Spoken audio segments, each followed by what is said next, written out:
Money purse కి ఎటువంటి paid groups కానీ ఛానల్స్ కానీ లేవు. మిమ్మల్ని మా పేరు చెప్పి ఎవరైనా డబ్బులు అడుగుతున్నారంటే అది స్కామర్స్ అని దయచేసి గుర్తుపెట్టుకోవాలి. Good evening money persons, welcome to daily money show number 1197. ఈరోజు డైలీ మనీ షోలో టాపిక్స్ విషయంకి వచ్చేసరికి 2030 కామన్వెల్త్ గేమ్స్ మన ఇండియాలోని అహ్మదాబాద్లో అయితే కండక్ట్ చేయబోతున్నారు. దీనికోసం మనకైతే అప్రూవల్ వచ్చేసింది. This is really a proud moment for our India. No ఈ కామన్వెల్త్ గేమ్స్ అహ్మదాబాద్లో కండక్ట్ చేస్తుండడం వల్ల కొన్ని స్టాక్స్ అయితే లాభపడబోతున్నాయి. వాటి గురించి మాట్లాడుకుందాం. దీంతో పాటుగా central government Jal Jeevan Mission ఉన్నది కదా, ఈ జల్ జీవన్ మిషన్లోని ఫండ్స్ రిలీజ్ చేయాలంటే గవర్నమెంట్ అయితే కొన్ని కొత్త రూల్స్ అయితే పడుతుంది. దీనివలన కొన్ని కంపెనీస్ పైన ఇంపాక్ట్ పడేటువంటి అవకాశం ఉంది. వీటి గురించి కూడా డిస్కస్ చేసుకుందాం. వీటితో పాటు మార్కెట్లో చాలా ఇంపార్టెంట్ అప్డేట్స్ ఉన్నాయి. అన్నీ కూడా 1 by 1 క్విక్గా డిస్కస్ చేసేద్దాం.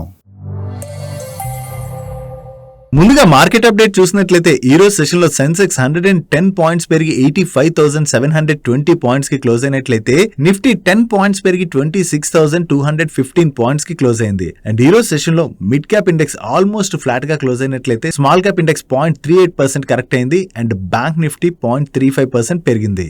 అండ్ ఈరోజు మార్నింగ్ పాజిటివ్ గానే ఓపెన్ అయినటువంటి మన ఇండియన్ మార్కెట్ లోని దాని తర్వాత కొంత ప్రెషర్ క్రియేట్ అయింది. కానీ చివరికి ఈ రోజు మార్కెట్ అయితే ఆల్మోస్ట్ ఫ్లాట్ గా క్లోజ్ అయింది. యాక్చువల్లీ మన మార్కెట్ రిలేటెడ్ గా మాట్లాడుకోవాలంటే కొన్ని పాజిటివ్ న్యూస్లే ఉన్నాయి. జేపీ మోర్గన్ వాళ్ళు మన ఇండియా యొక్క అవుట్లుక్ రిలేటెడ్ గా వీళ్ళు బుల్లిష్ గా ఉన్నట్లుగా షేర్ చేస్తూ 2026 ఎండింగ్ కల్లా మన నిఫ్టీ అయితే 30,000 మార్క్ ని క్రాస్ చేస్తుందని చెప్పి వీళ్ళు షేర్ చేస్తున్నారు.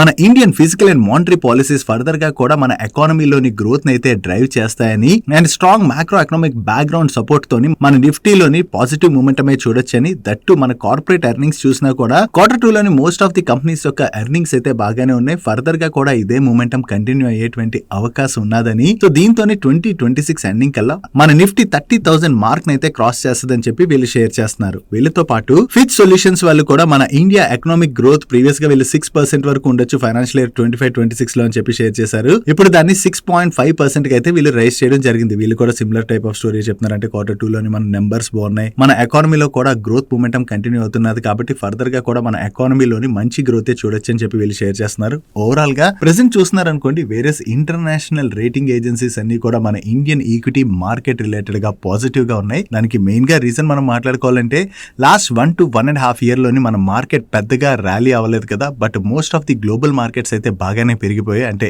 ఏ స్టాక్స్ ఏవైతే పెరిగాయో దాంతో గ్లోబల్ మార్కెట్స్ లోనైతే పాజిటివ్ మూమెంటం కనపడింది. కానీ మన ఇండియన్ ఈక్విటీ మార్కెట్స్ లో పాజిటివ్ మూమెంటం అన్నది కనపడలేదు. బట్ ప్రెసెంట్ చూసినట్లయితే మన ఎకానమీ స్ట్రాంగ్ గా ఉన్నది, కంపెనీస్ యొక్క ఎర్నింగ్స్ గ్రోత్ కూడా బాగానే ఉన్నది. కాబట్టి ఫ్యూచర్ లో కూడా మన ఎకానమీ స్ట్రాంగ్ గా గ్రో అయ్యేటువంటి అవకాశం ఉన్నది. దీంతో ఇక్కడి నుంచి మనం మార్కెట్ లోని పాజిటివ్ ర్యాలీ చూడొచ్చు అని చెప్పి వీళ్ళైతే ఎక్స్పెక్ట్ చేస్తున్నారు. సో ఓవరాల్ గా చూసుకుంటే అంతా బాగానే ఉన్నది. ఓన్లీ ఇండియా అండ్ యుఎస్ మధ్యన ట్రేడ్ డీల్ కొంత డిలే అవుతుండడంతోనే మార్కెట్ లోని కొంత వాలటైలిటీ మూమెంటం అన్నది మనకు కంటిన్యూ అవుతుంది. వన్స్ ఈ ట్రేడ్ డీల్ కూడా జరిగిపోయిందంటే మన మార్కెట్ రిలేటెడ్ ఉన్నటువంటి ఆ చిన్న కన్సర్న్ కూడా తొలగిపోద్ది. కాబట్టి మార్కెట్ లోని పాజిటివ్ మూమెంటం బిల్డ్ అయ్యేటువంటి అవకాశం అయితే ఉన్నది. నెక్స్ట్ 2030 కామన్వెల్త్ గేమ్స్ ని మన ఇండియాయే హోస్ట్ చేయబోతుంది. సో మన ఇండియాలోని అహ్మదాబాద్ లోని ఈ కామన్వెల్త్ గేమ్స్ అయితే జరగబోతున్నాయి. దీనికైతే నిన్న నైట్ అప్రూవల్ వచ్చేసింది. సో ఈ కామన్వెల్త్ గేమ్స్ అహ్మదాబాద్ లో జరుగుతుండడంతో ఈ అహ్మదాబాద్ లోని ఇన్ఫ్రా రిలేటెడ్ గా వర్క్ చేసేటువంటి స్టాక్స్ లో అయితే ఈ రోజు పాజిటివ్ మూమెంటం కనపడింది. దానికి రీజన్ మనం మాట్లాడుకోవాలంటే జనరల్లీ కామన్వెల్త్ గేమ్స్ జరిగినప్పుడు ఏమవుతుంది, చాలా కంట్రీస్ నుంచి ప్లేయర్స్ ఎవరైతే ఉంటారో ఆ ప్లేయర్స్ అందరూ కూడా వస్తారు ఈ కామన్వెల్త్ గేమ్స్ లో పార్టిసిపేట్ చేయడానికి. అండ్ అంతే కాకుండా ఈ కామన్వెల్త్ గేమ్స్ ని చూడడానికి మన కంట్రీ నుంచే కాకుండా అదర్ కంట్రీ నుంచి కూడా చాలా మంది పీపుల్ అహ్మదాబాద్ అయితే విజిట్ చేస్తారు కదా. సో అలా విజిట్ చేసిన తర్వాత గవర్నమెంట్ ఏం చేస్తుంది, వీళ్ళందరికీ కూడా అకామిడేషన్స్ ఇవన్నీ కూడా ఇవ్వాలంటే అక్కడ ఏంటంటే కామన్వెల్త్ సిటీ అని చెప్పేసి ఒక ఏరియాని ఎంచుకుని ఆ ఏరియాని కంప్లీట్ గా గవర్నమెంట్ అయితే డెవలప్ చేస్తుంది. సో ఓవరాల్ గా ఈ కామన్వెల్త్ సిటీని కనుక గవర్నమెంట్ డెవలప్ చేసినట్లయితే Ahmedabad based infra services provide చేసేటువంటి కంపెనీస్ ఏవైతే ఉన్నాయో వాటికి బెనిఫిట్ అవుతుందని చెప్పి న్యూస్ సర్క్యులేట్ అవడంతోనే ఈ రోజు సెషన్ లో నీలా స్పేసెస్ ఇది అరౌండ్ 17 రూపీస్ లో ట్రేడ్ అవుతున్నటువంటి స్టాక్, ఈ స్టాక్ అయితే నియర్లీ 5% వరకు పెరిగిపోయింది. దీంతో పాటుగా పిఎస్పి ప్రాజెక్ట్స్ కావచ్చు, గణేష్ హౌసింగ్ కావచ్చు, ఇటువంటి స్టాక్స్ అన్నిటిలో కూడా ఈ రోజు చాలా పాజిటివ్ మూమెంటం కనపడింది. జనరల్లీ ఇటువంటి ఈవెంట్స్ జరిగేటప్పుడు సోషల్ మీడియాలోని ఇలాంటి పేర్లు మనకి వినపడతానే ఉంటాయి. కాకపోతే గవర్నమెంట్ ఆఫ్ ఇండియా ఈ కామన్వెల్త్ సిటీని బిల్డ్ చేసినప్పుడు వాటి యొక్క కాంట్రాక్ట్స్ ఎవరికి ఇస్తారన్నది మనం ఇప్పుడే చెప్పలేం కదా. సో అక్కడ ఎవరికైనా రావచ్చు, అక్కడ పెద్ద కంపెనీస్ కి రావచ్చు, చిన్న కంపెనీస్ కి రావచ్చు. సో ఇక్కడ మోస్ట్ ఆఫ్ ది కంపెనీస్ పేర్లు అయితే వినబడుతున్నాయి. దట్ ఇది ఇప్పుడు కాదు కదా, 2030 లో జరగబోతుంది. సో 2030 లో జరగబోతుందంటే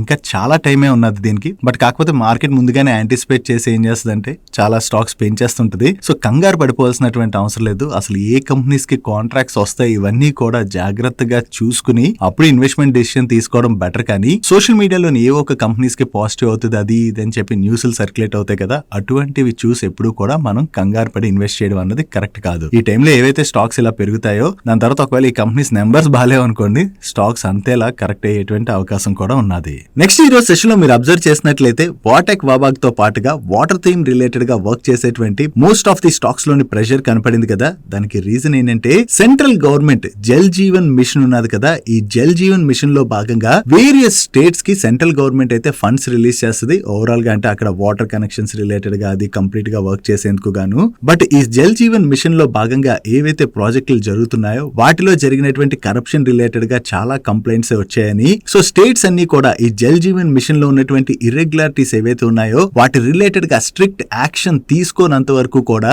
సెంట్రల్ గవర్నమెంట్ ఫండ్స్ రిలీజ్ చేయడానికి అయితే రెడీగా లేనట్లుగా ఎకనామిక్ టైమ్స్ వాళ్ళు వాళ్ళ సోర్సెస్ ద్వారా తెలిసినటువంటి ఇన్ఫర్మేషన్ అయితే షేర్ చేస్తున్నారు. ఆల్రెడీ 2 స్టేట్స్ అయితే దీని రిలేటెడ్ గా ముందుకు వచ్చి సెంట్రల్ గవర్నమెంట్ కి దీని రిలేటెడ్ గా రిపోర్ట్ నవి సబ్మిట్ చేసాయి. త్వరలో మన ప్రైమ్ మినిస్టర్ నరేంద్ర మోడీ గారు దీన్ని రివ్యూ చేసేటువంటి అవకాశం కూడా ఉన్నదని. బట్ ఈ రివ్యూ జరిగేంత వరకు కూడా ఈ మిషన్ లో భాగంగా స్టేట్స్ కి సెంట్రల్ గవర్నమెంట్ ఫండ్స్ అయితే రిలీజ్ చేయదని చెప్పి వీళ్ళు న్యూస్ పబ్లిష్ చేయడం జరిగింది. ఒకవేళ ఈ జల్ జీవన్ మిషన్ లో భాగంగా సెంట్రల్ గవర్నమెంట్ ఫండ్స్ రిలీజ్ చేయలేదు అనుకోండి, ఏమవుతుంది, అక్కడ ప్రాజెక్ట్స్ అవి ఏవైతే ఇప్పుడు స్టేజ్ లో ఉన్నాయో అక్కడ ఆగిపోయేటువంటి అవకాశం ఉన్నది. సో ఈ డిలే గనక జరిగినట్లయితే దానివల్ల ఈ వాటర్ థీమ్ లోని బిజినెస్ ను ఆపరేట్ చేసేటువంటి కంపెనీస్ కి అది నష్టం. కాబట్టి ఈ రోజు సెషన్ లో స్టాక్స్ లో ప్రెషర్ చూసాం. కాకపోతే ఈ వాటర్ థీమ్ లో వర్క్ చేసేటువంటి ఈ కంపెనీస్ అనే కాదు, మెయిన్లీ జల్ జీవన్ మిషన్ లో భాగంగా ఎన్సీసీ అండ్ కల్పతరు ఈ 2 కంపెనీస్ కి కూడా హైయెస్ట్ ఎక్స్పోజర్ అయితే ఉన్నది. వీళ్ళకి జల్ జీవన్ మిషన్ లో భాగంగా చాలా స్ట్రాంగ్ ఆర్డర్స్ అయితే వచ్చాయి. సో ఇప్పుడు సెంట్రల్ గవర్నమెంట్ కనుక ఈ ఫండ్స్ రిలీజ్ చేయడం అది ఆపింది అనుకోండి, దాంతో స్టేట్స్ కూడా ఏం చేస్తాయి, ఈ ప్రాజెక్ట్స్ ని కొంత డిలే చేసేటువంటి అవకాశం ఉన్నది. కాబట్టి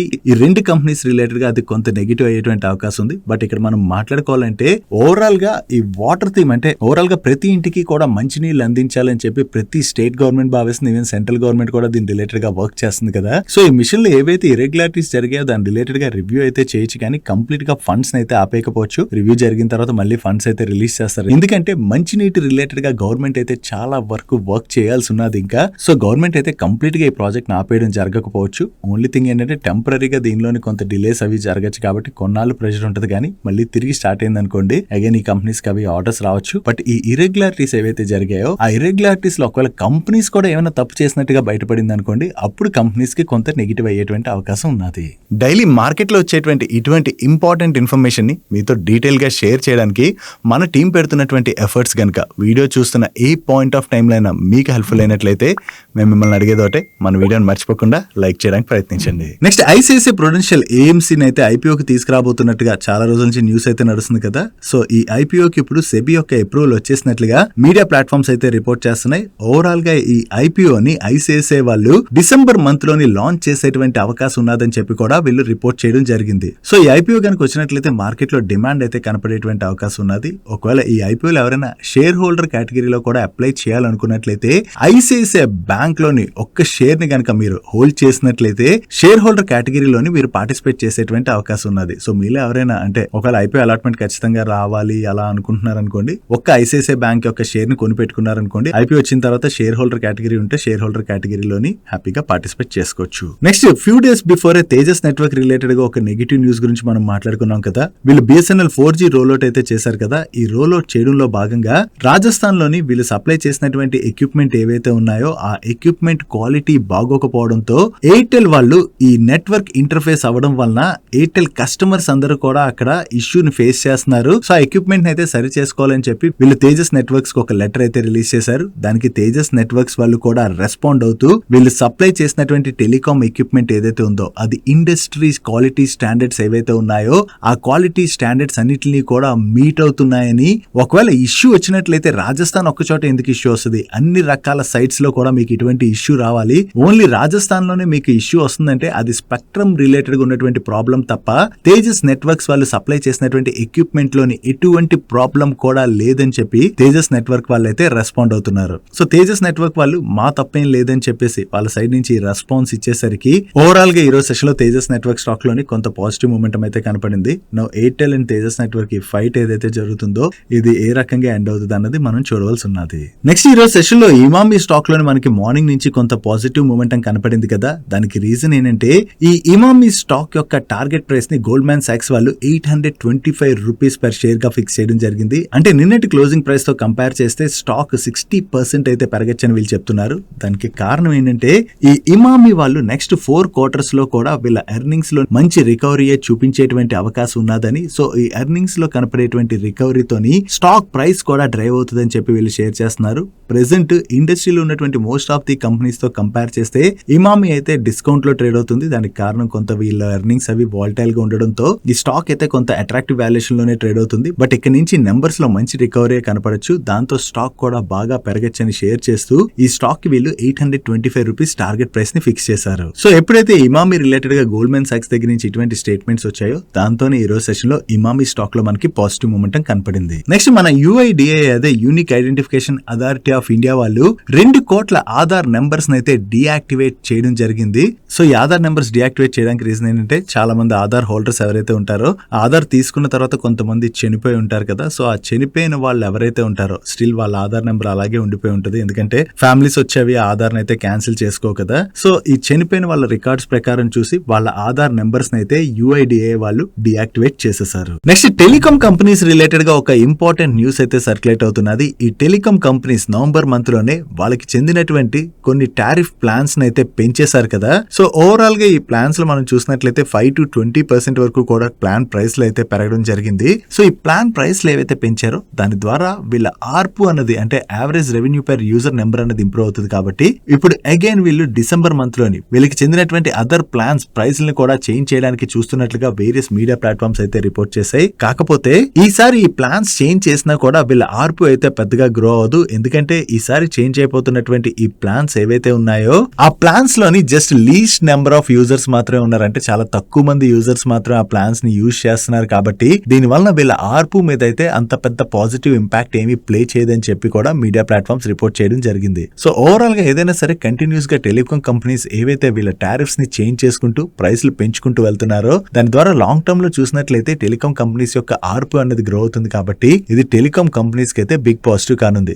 జియో వచ్చిన టైంలో మనం ఏం చూస్తాం, జియో ఫ్రీగా ఇచ్చేసరికి వేరియస్ టెలికాం కంపెనీస్ అన్ని కూడా ఆ టైంలో స్ట్రగుల్ అయ్యాయి కదా. దాని తర్వాత జియో ఎప్పుడైతే వాళ్ళ కొత్త రీఛార్జ్ ప్లాన్స్ ని తీసుకొచ్చి ప్రైస్లు పెంచుకుంటూ వెళ్ళిందో దాంతోనే రిమైనింగ్ టెలికాం కంపెనీస్ కూడా వాళ్ళ రీఛార్జ్ ప్లాన్స్ అనేవి పెంచుకుంటూ వెళ్ళిపోయాయి. సో ప్రెసెంట్ మీరు చూసినట్లయితే లాస్ట్ 1 to 2 years లో అబ్జర్వ్ చేసినట్లయితే ఒకసారి చెక్ చేసి చూడండి. 2 years బిఫోర్ మనం ఏదైతే రీఛార్జ్ ప్లాన్ చేసుకునే వాళ్ళం ఆ ప్రైస్లు ఇప్పుడు చాలా ఎక్కువగా పెరిగిపోయాయి. ఈవెన్ ఫ్యూచర్ లో కూడా ఇదే జరుగుతుంది. ఎందుకంటే ఓవరాల్ గా ఇప్పుడు చూసినట్లయితే టెలికాం ఇండస్ట్రీ ఎలా అయిపోయింది, ఆల్మోస్ట్ డియోపోలీ అనుకోవచ్చు మనం. థర్డ్ ప్లేయర్ వోడాఫోన్ ఐడియా ఉన్నా కూడా వీళ్ళకి అంత టఫ్ కాంపిటీషన్ అయితే ఇవ్వట్లేదు. సో ఎప్పుడైతే ఈ డియోపోలీ అయిపోయిందో దాంతో ఏమవుతుందంటే వీళ్ళు కొంచెంగా ప్రైస్లు అయితే పెంచుకుంటూ వెళ్తున్నారు. నెక్స్ట్ మన ప్రైమ్ మినిస్టర్ నరేంద్ర మోడీ గారు న్యూక్లియర్ సెక్టర్ ని ప్రైవేట్ సెక్టర్ కి ఓపెన్ చేయడానికి అని చెప్పి ప్లాన్ చేస్తున్నట్లుగా ఆయన కామెంట్ చేశారని చెప్పి వేరియస్ మీడియా ప్లాట్ఫామ్స్ అయితే రిపోర్ట్ చేస్తున్నాయి. సో న్యూక్లియర్ సెక్టర్ ని కూడా ప్రైవేట్ సెక్టర్ కి ఓపెన్ చేసినట్లయితే వేరియస్ ప్రైవేట్ కంపెనీస్ వచ్చి ఈ సెక్టర్ లోని ఇన్వెస్ట్మెంట్ స్ట్రాంగ్ గా చేసేటువంటి అవకాశం ఉన్నది. ఈవెన్ స్పేస్ సెక్టర్ లో కూడా ప్రైవేట్ సెక్టర్ ని ఎంకరేజ్ చేసిన తర్వాత ఈ సెక్టర్ లో మంచి ఇన్వెస్ట్మెంట్స్ వచ్చాయి కూడా.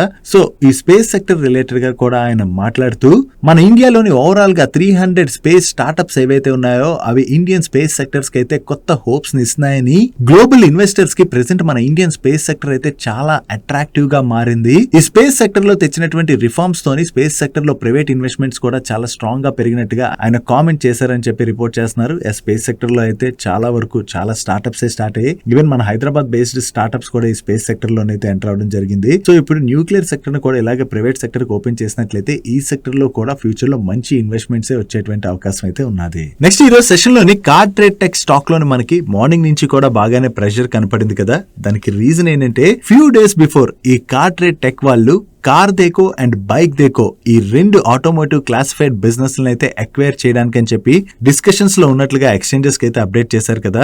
ఇప్పుడు 2 పార్టీస్ కూడా ఈ ట్రాన్సాక్షన్ ని ఫర్దర్ గా ప్రాసెస్ చేయడానికి అని చెప్పి ఇష్టంగా లేవు. సో 2 పార్టీస్ కూడా ఇప్పుడు ఈ స్టేజ్ లో ఈ ట్రాన్సాక్షన్ అక్కడే ఆపేశాయి. సో డిస్కషన్స్ దగ్గర ఈ ట్రాన్సాక్షన్ అయితే ఆగిపోయిందని చెప్పేసి వీళ్ళు ఎక్స్చేంజెస్ కి అప్డేట్ చేయడం జరిగింది. సో వీళ్ళు కార్ దేకో బైక్ దేకో బిజినెస్ ని అక్వైర్ చేస్తా అన్నప్పుడు స్టాక్ లో అయితే పాజిటివ్ మూమెంటం కనపడింది కదా. ఎందుకంటే వీళ్ళ కాంపిటేటర్స్, సో వీళ్ళ కాంపిటేటర్స్ బిజినెస్ ని వీళ్ళు ఎక్వైర్ చేసేసారు అనుకోండి, ఆబ్వియస్ గా పెద్దగా కాంపిటీషన్ లేకుండా పోద్ది అండ్ వీళ్ళ బిజినెస్ కూడా ఫ్యూచర్ లో బాగానే గ్రో చేయొచ్చని హోప్స్ తో స్టాక్ అయితే పెరిగింది. బట్ ఇప్పుడు ఆ బిజినెస్ ని వీళ్ళు ఎక్వైర్ చేయట్లేదని చెప్పి అప్డేట్ చేసేసరికి ఈ రోజు సెషన్ లో స్టాక్ లో అయితే మనకి కొంత ప్రెషర్ కనపడింది. జనరల్లీ ఇటువంటి ఎక్విజిషన్స్ రిలేటెడ్ గా అది డిస్కషన్స్ జరుగుతూనే ఉంటాయి. కొన్నిసార్లు ఆ డిస్కషన్స్ ఫర్దర్ గా ముందుకు వెళ్తుంటాయి, కొన్నిసార్లు అక్కడే ఆగిపోతుంటాయి. బట్ అలా ఆగిపోయింది కదా అని చెప్పేసి కంపెనీ రిలేటెడ్ గా కంప్లీట్ నెగిటివ్ అవుతుందా అంటే మరి అంత భయపడాల్సిన పనే ఉండదు. ఎందుకంటే ఓకే ఆ ట్రాన్సాక్షన్ ఆగిపోయి ఉండొచ్చు కానీ వీళ్ళ ఎగ్జిస్టింగ్ బిజినెస్ ఏదైతే ఉన్నదో ఆ బిజినెస్ ని వీళ్ళు ఆల్రెడీ బాగానే గ్రో చేసుకుంటూ వచ్చారు. ఫర్దర్ గా కూడా ఆ బిజినెస్ ని బాగా గ్రో చేసినట్లయితే అది కార్ ట్రేడ్ కి అయితే పాజిటివ్ కానుంది. నెక్స్ట్ మహేంద్ర అండ్ మహేంద్ర వాళ్ళు వాళ్ళ సక్సెస్ఫుల్ ఎలక్ట్రిక్ మోడల్స్ అయినటువంటి BE6 అండ్ XEV9 మోడల్స్ ఉన్నాయి కదా,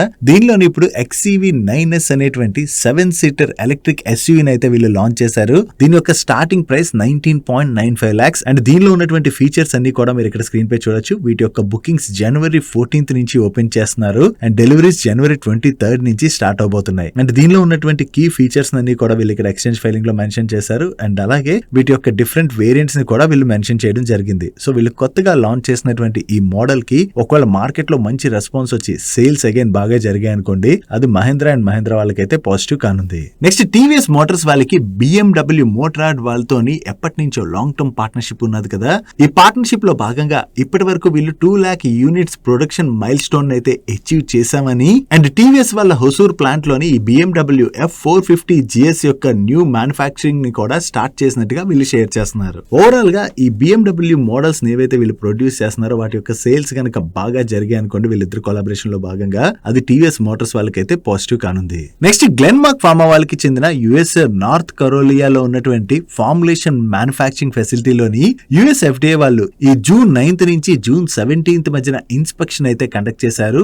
ఈ ఇన్స్పెక్షన్ లో భాగంగా ఇప్పుడు వీళ్ళకి EIR రిపోర్ట్ అంటే ఎస్టాబ్లిష్మెంట్ ఇన్స్పెక్షన్ రిపోర్ట్ అయితే ఇష్యూ చేయడం జరిగింది. సో ఎస్టాబ్లిష్మెంట్ ఇన్స్పెక్షన్ రిపోర్ట్ వచ్చింది కాబట్టి ఈ ఇన్స్పెక్షన్ అయితే సక్సెస్ఫుల్లీ క్లోజ్ అయినట్టుగా మనం అర్థం చేసుకోవచ్చు. దీంతో ఈ మ్యానుఫ్యాక్చరింగ్ ఫెసిలిటీలోని వీళ్ళు తిరిగి కమర్షియల్ మ్యానుఫ్యాక్చరింగ్ అయితే రీస్టార్ట్ చేయబోతున్నట్టుగా షేర్ చేస్తున్నారు. ఓవరాల్ గా US FDA దగ్గర నుంచి వీళ్ళకి ఎటువంటి అబ్జర్వేషన్స్ కూడా రాలేదు కాబట్టి ఇది గ్లెన్మార్క్ ఫార్మా వాళ్ళ రిలేటెడ్ గా మనం పాజిటివ్ గా చూడొచ్చు. Next the Indian Hume pipes వాళ్ళు వీళ్ళకి హైదరాబాద్ లో ఉన్నటువంటి ఒక ల్యాండ్ ని Ashoka builders India private limited వాళ్ళకి సేల్ చేయడానికి అగ్రిమెంట్ లోకి అయితే ఎంటర్ అయ్యారు. ఓవరాల్ గా ఈ ల్యాండ్ ని సేల్ చేయడం ద్వారా వీళ్ళకి అప్రాక్సిమేట్లీ 174 crores అయితే రానున్నాయి. ఈ 174 crores లో కూడా అడ్వాన్స్ రూపంలోని వీళ్ళు 100 crores అయితే రిసీవ్ చేసుకుంటున్నట్లుగా కూడా ఎక్స్చేంజెస్ కి అప్డేట్ చేయడం జరిగింది.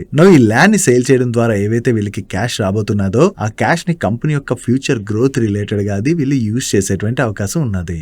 Next travel and hospitality industries లోని SaaS సొల్యూషన్స్ ప్రొవైడ్ చేసేటువంటి రేట్ గెయిన్ ట్రావెల్ టెక్నాలజీస్ వాళ్ళకి సింగపూర్ ఎయిర్లైన్స్ తోని ప్రీవియస్ గానే పార్ట్నర్షిప్ ఉన్నది. ఈ పార్ట్నర్షిప్ ని సింగపూర్ ఎయిర్లైన్స్ వాళ్ళు ఇప్పుడు మరొక 4 సంవత్సరాలకైతే ఎక్స్టెండ్ చేస్తున్నట్టుగా ఈ రోజు రేట్ గెయిన్ వాళ్ళైతే ఎక్స్చేంజెస్ కి అప్డేట్ చేయడం జరిగింది. సో వీళ్ళ ప్రీవియస్ కస్టమర్స్ ఎవరైతే ఉంటారో వాళ్ళకు ఉన్నటువంటి ఎగ్జిస్టింగ్ పార్ట్నర్షిప్ ని ఫర్దర్ గా కూడా ఎక్స్టెండ్ చేస్తున్నారంటే వీళ్ళ సర్వీసెస్ వాళ్ళకి నచ్చితేనే అలా ఎక్స్టెండ్ చేస్తారు కదా. సో ఇలా ప్రీవియస్ క్లయింట్స్ యొక్క పార్ట్నర్షిప్ ఎక్స్టెండ్ ఏవైతే అవుతాయో అవి కంపెనీస్ రిలేటెడ్ గా మనం పాజిటివ్ గా చూడొచ్చు. నెక్స్ట్ TCS వాళ్ళతోని SAP వాళ్ళు 5 years లాంగ్ టర్మ్ పార్ట్నర్షిప్ లోకి అయితే ఎంటర్ అయ్యారు. దీనిలో భాగంగా SAP వాళ్ళ IT ల్యాండ్స్కేప్ ఏదైతే ఉంటుందో దాన్ని TCS వాళ్ళు కంప్లీట్ గా స్ట్రీమ్ లైన్ చేయబోతున్నట్టుగా షేర్ చేస్తున్నారు. సో TCS వాళ్ళు ఈ కొత్త పార్ట్నర్షిప్ ఏదైతే విన్నారో ఇది TCS రిలేటెడ్ గా మనం పాజిటివ్ గా చూడొచ్చు.